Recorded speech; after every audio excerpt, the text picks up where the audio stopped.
is called a child. True. So if a child is not getting the chance to get everything what they are observing in their surroundings, they will be more prone to psychological disturbances and emotional disturbances. True. Particularly, the child will experience low self-esteem issues. The child will be hopeless and helpless.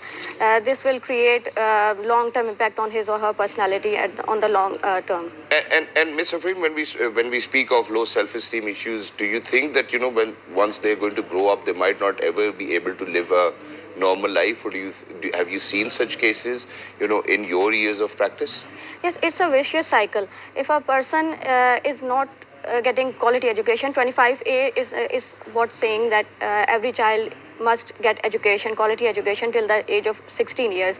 But at least 16 years. So if a child is not getting education, the cycle will be broken down, and then he or she will not be able to get quality life in his or her future. True. So once the child is not getting what he or she must have, it will create a vicious cycle, and it will impact his adulthood as well as old age. Exactly, and then once he's going to become a father, or a girl, daughter, is going to become a mother, they would certainly want to kind of pick up on this very field, because there's so much less to kind of do, and then there's a lot of earning which actually comes in. And on this occasion, I'm actually going to share this incident which actually took place in Lahore, sir. It is a very interesting one. So one lady who actually got married into a very rich house in DHA Lahore. And so what happened was that obviously, every single day, everything was fine. That life was going normal. There were 3-4 cars parked outside in the garage as well. And then one day, that daughter-in-law actually woke up a little earlier than the time she used to wake up. Because by the time she used to wake up, her father-in-law, mother-in-law, and her husband actually used to go out for work, and the house would be completely empty. So imagine that this one day, she wake up a little early, probably 5 a.m. in the morning, and she could see that her father-in-law, that her mother-in-law, that her husband, are actually, everybody's getting ready as a beggar. And that was the day when she realized that she was actually married into a family where their business was to go and beg outside. Imagine they were living in a DHA house, God forbid. Imagine that they had 3-4 cars parked inside their own porch. And I would like to say it in Urdu as well. It's a very authentic story. It is from Lahore. And the sole reason to share it in Urdu is that people are so habitual of easy money these days that, that when we speak about issues like child labor, people certainly have no understanding. So imagine Lahore में, DHA में एक घर के अंदर एक खातून की शादी हुई, और जब उठती थी नॉर्मली जो उसकी ज़िंदगी थी उसके अंदर उसके ससुर साहब, सास साहिबा और उनका जो मियाँ था वो चले जाता था काम पे, तो खाली होता था घर, शाम को वापस आते थे। एक दिन उनकी आंख खुल गई सुबह 4-5 बजे। जब 4-5 बजे वो उठी तो उन्होंने देखा कि उनका ससुर, उनकी सास और उनका मियाँ जो है वो फकीरों वाले कपड़े पहन रहे हैं और तैयार हो रहा है, पट्टी बांध रहा है, किसी ने बाजू अपनी तोड़ी हुई है, मतलब जैसे भी पोर्ट्रे करते हैं। And that was the day she realised that उसकी शादी उस घर में हो गई जिनका कारोबार पैसे मांगना है. So we do have a lot of menaces over here within the society, and we really need to address that. Now, how do you think that we can address this issue? Because everybody is so habitual of easy money that we certainly cannot get those children out of that vicious cycle which Miss Afreen spoke about. This is very interesting. I have people, so I make sure that my feet always stay on the ground. I have a lot of people, for example, beggars, who are on the streets out there, and I call them my friends. I have some lively conversations, and they have spoken to me by themselves कि हम महीने में 5-6 लाख कमा लेते हैं. So just tell me, how much was the size of this DHA house? A canal? Or? Obviously, it must be a canal house. Because now I'm thinking to leave my own job and to take this. God forbid, God forbid. But imagine, we should always pray Allah Mian, to this give seems to be a motivating and inspiring story, like a successful entrepreneur story. Why? Because I tell you my own story. But the other side, and they're shipping something for then at the tour, whether when you end up खड़े में, ये भी पता है कि मुझे, you do a one time. I remember that one of my maid, she has a child, and she used to bring her child with her. So I always ask her, why you are not getting admission for this child. So she said, if I agreed, then he will always say that you are creating problem for me because I'm not able to earn money for you, and in the end it will create cost for me and you.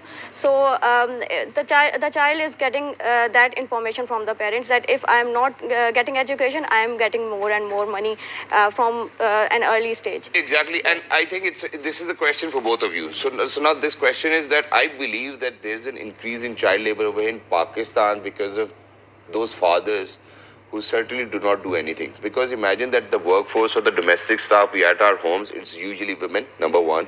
And most of the time, whenever you question those women that, okay, why do you have to work? They would always say that either my husband is a druggie, he's a drug addict, he doesn't do work, he beats me and whatnot. So there's a lot of domestic violence in the lower segment of the society as well, where the woman is actually pushed outside her house to go and be the breadwinner. So imagine if a father is not doing anything, then the children will certainly have to contribute, because that every day, God forbid, if he's a druggie, obviously he'll certainly need money, or probably this is the trend which I do see. How do you think? Do you think that if we kind of push ourselves to make sure that their husbands or these children's father are actually going to contribute towards their economic beneficial, or try to make sure that they're going to earn something, we can actually reduce the size of the child labor pocket?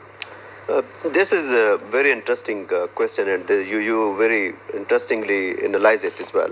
Now, if I can explain it in my angle, it's a bit different. When we see and when we talk about inequalities regarding gender, for example, women, men, transgender, and then you will find a lot of different questions like this, that you will see a very rare cases. This is in a very rare cases that my husband is a druggie and my husband don't want to work. Why? Because he is considered to be superior as a society as well. True. And that's the reason I'm working. While another part, we also support women to work, and we also do activism towards the women to be equally contributed in the economic and social development. Same as we say that here is a gender discrimination when there is less women in the working field as well. Now, I'm not Eliminate child labor. I think the social justice is a very abundant. There is for any software. Sure. There is a guy in my office. Yeah. He's a writer. His company name is Digital, who's earning. Able to do that very quickly. Very. I'll move on to Mr. Freen Saiba as well, because this is a beautiful example. I've seen a lot of people of such sort who certainly want to change their lives around. But do you think people who have actually been involved with child labor, and if they had a childhood which was traumatized and they couldn't really play, they couldn't educate themselves, can actually turn their lives around psychologically? Do you think mentally they're able to do that very quickly? Very important thing to discuss is there must be some mitigation steps to deal with these aspects. So one of the mitigation can be training children on different skills, vocational training skills, like if they are getting education and they are also getting vocational training or of any skill or type, so they will be more better in gaining their financial prosperity, or economically they will be better, and they are also getting education. So it will enhance not only the economic situation of their family, but they will be educated too. So one of the mitigation is that. And in the second step, parents must be given an awareness and guidance on the importance of getting education, so their child will be fulfilled in emotional level, psychological level, and they will be able to gain more money in a respectable way. Exactly, and thank you so much for wrapping it.